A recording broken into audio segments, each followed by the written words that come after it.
Hey guys, what's going on? Mr. Money1235 here yet again. So people are really looking forward to what I think about the new Damon Albarn track, Everyday Robots. I absolutely cannot wait for this solo record. It's coming out April 28th. I'm hoping this thing leaks really fucking early because I want to go ahead and get a review out to you guys. I can't fucking wait. And trust me, I'm going to buy it. I'm going to have the fucking CD DVD version of this album. Do not worry, yes, I may download it, but still, I'm going to be paying money for it. Do not worry about that. I collect this shit, okay? I actually bid on a freaking vinyl of Demo Crazy, for God's sake. I don't know if I'll win or not, but that'd be pretty cool to own that Damon Albarn album. But anyway, I absolutely love this track. It's the lead single, it's the title track for the album, and I think that this just gives, like, I kind of look into what this album's going to kind of sound like. I feel like the album is going to kind of stick to a structure that's a whole lot like that song. You know, most of the album is going to be kind of really like down-tuned, really acoustic-y, kind of a minimal other instrumentation going on in there. A whole lot like the songs that he did on Dr. D, for example. I feel like it's going to kind of sound a little bit like that. It would be cool if a whole lot of the songs on there kind of differentiated like he does with Gorillaz albums, but honestly, I'm going to be happy with both. I'm just happy that through all these years of music making that Damon has gone through, all the numerous bands that he's started and fronted, and all the albums that he's put out, he has never put out a solo record. And I just think that's amazing that he's doing that. I can see that he's going to be at quite a few festivals this year. So, I'm going to try to go. He's going to be at this one in New York in June. So, I'm going to try to go. I don't know how much the tickets are yet, but that would be so cool to actually see him live. And if he actually ends up playing a few Blur and Gorillaz songs, that would be the tits, the best thing in the world. If he did, you know, like acoustic sets with Blur and Gorillaz songs, I think that would be great. But Everyday Robots, an amazing song, really amazing lyrics about the state of the world today. He's done songs like this before, talking about, like, you know, people's addictions to their cell phones. On Plastic Beach, for example, there was a few environmentally, like, fucking, like, songs like Broken, for example, kind of dealt with the same, like, lyrical content, as in, you know, we're all slaves to social media and our phones and stuff like that, and that's Everyday Robots, that's what it's about. So I feel like the album might have a few more songs about that same type of subject on the album as well, but Everyday Robots itself, lyrically, that's what the song's about, but like sound-wise, I absolutely think that fucking like really high note on the violin that he has in there that gets repeated throughout the entire song, I think that is so instantly catchy. It just sticks in your head. It makes you remember the song really well. I think that's really great. Damon's does a really good job with that, I've noticed. There's little things, even the song might not be necessarily good, there's still little things in there that just kind of stick it on your head to make the song unique. You know, it's so great how he's able to do that. So I really like the music in this album, like the tableau, like the hand drums in the background of the song kind of feels a little bit foreign almost, kind of like what he did on Molly Music and Rocket Juice to the Moon with Flea from Red Hot Chili Peppers. But absolutely love this song. I think it's great. I love the music video as well. The music video is really fucking cool. It's just so good. It's so good. The lyrical content, you know, like he's got some real issues with that. You know, you can tell, like, you know, like I said, he's done songs even with Gorillaz that deal with that whole addiction to our cell phones and stuff like that in this day and age. So that's really great. It's so good. And so there's my track review right there. Just a short little telling you what I think about it. Of course, I'm going to talk about this. It's fucking Damon Albarn. Word around the water cooler is, though, or the internet, I should say, when he gets done with this album, he's going to start recording with Blur. But I thought Blur had already started recording like fucking 2 summers ago. Like, I don't know what's going on with that exactly. But what I've heard on the internet is when he gets done with this solo album, he's going to put out an album with Blur, and then he's going to go back to Gorillaz.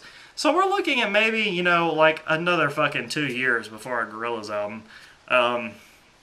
Unless he seriously can get this Blur record out in the same year as his solo album, we might get a new Gorillaz next year. So that would be epic.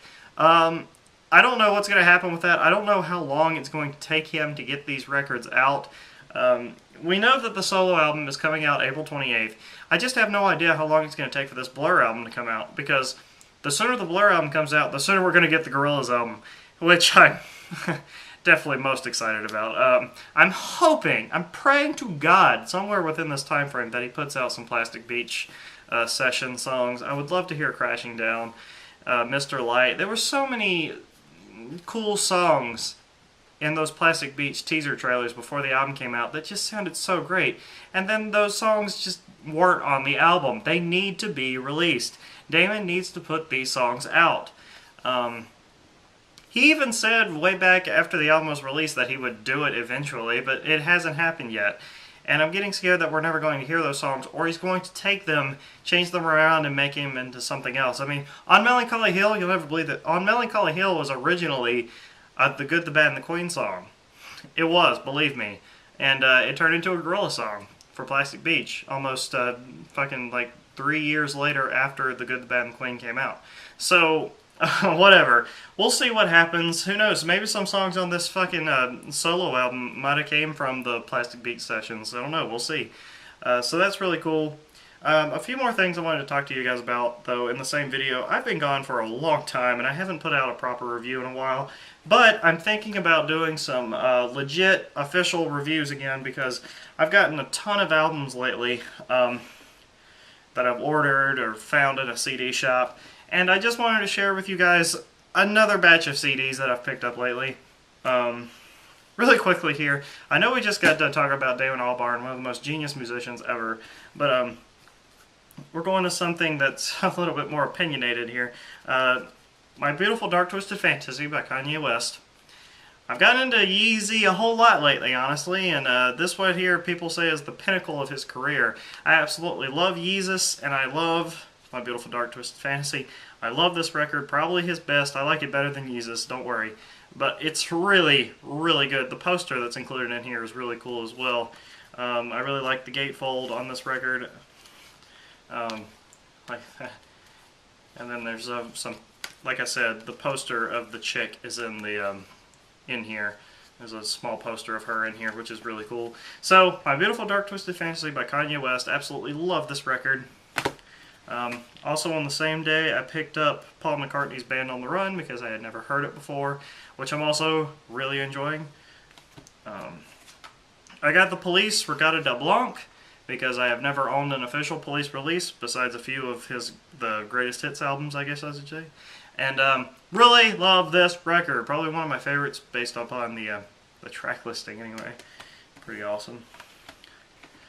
Today I found Air's Pocket Symphony for $3. I was like, hell yeah, I'm picking this shit up. So now I have all my favorite Air albums, except for maybe Talkie Walkie. I need to get that one too. But Pocket Symphony, this is a great album from Air. Moon Safari is always going to be their best one.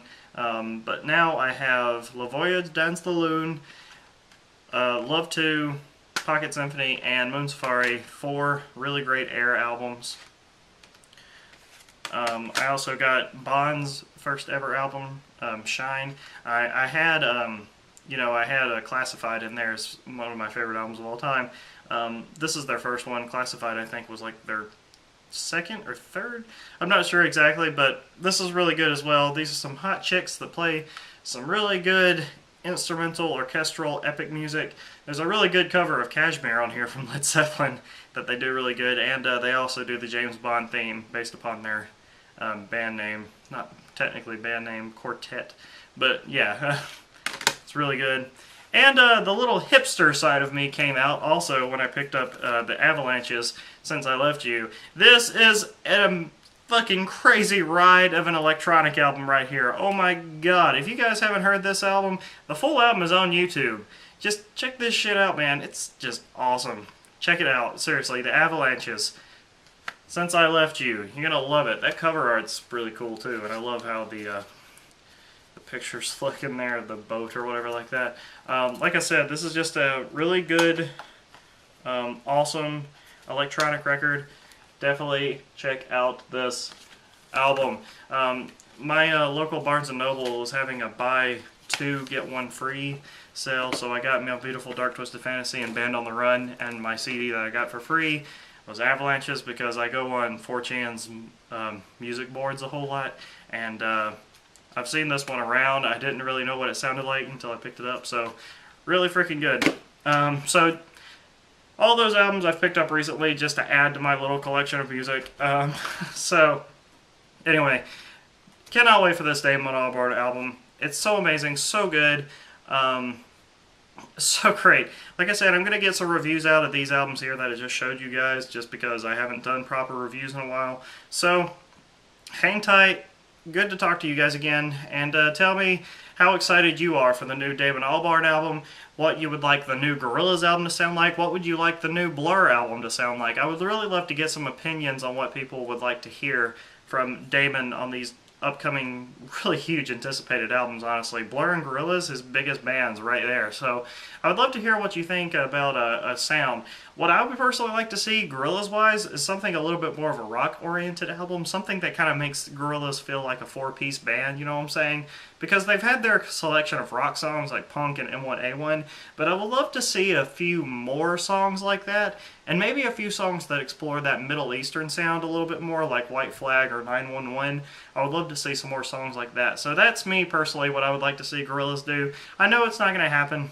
I know they're more diverse than that, but it's just something that Gorillaz haven't really done before. Is it like a straight up, like, you know, like, not necessarily a punk album, but something a little bit more rock oriented, something that makes Gorillaz feel more like a four-piece band. You know what I'm saying? So that's what I think anyway. So tell me what you think down there below, and I'll see you guys later. Mr. Money 1 2 3 5.